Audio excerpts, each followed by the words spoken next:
चालू घडामोडी 2026 प्रश्न. 5वे खेलो इंडिया युनिव्हर्सिटी गेम्स डिसेंबर 2025 मध्ये राजस्थानमध्ये पार पडले. गोव्याच्या साध्वी सेल हिने फेमिना मिस इंडिया वर्ल्ड 2026 हा किताब पटकावला आहे. वायफाय 7 तैनात करणारे ओमान जगातील पहिले विमानतळ बनले. 101व्या अखिल भारतीय मराठी नाट्य संमेलनाच्या अध्यक्षपदी अभिनेते मोहन जोशी यांची नियुक्ती.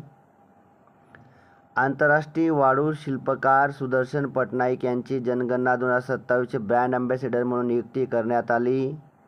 अरण्यक घोष हे भारताचे 95वे बुद्धिबळ ग्रँड मास्टर बनले.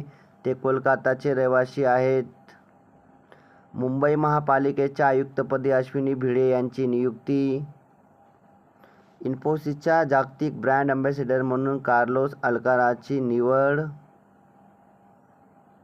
लेफ्टनंट कर्नल सीता अशोक शेळके यांना 2026च्या सुभाषचंद्र बोस आपत्ती व्यवस्थापन पुरस्कार जाहीर.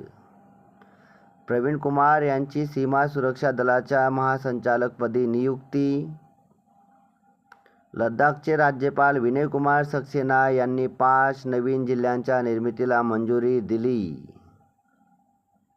के. कविता यांनी तेलंगणा राष्ट्र सेना नावाचा नवा पक्ष स्थापन केला. असेच प्रश्न ऐकण्यासाठी या चॅनलला लाईक आणि सबस्क्राईब करा. केरळ राज्याचे नाव आता केरळम होणार. हे होते आजचे MPSCचे चालू घडामोडीचे प्रश्न.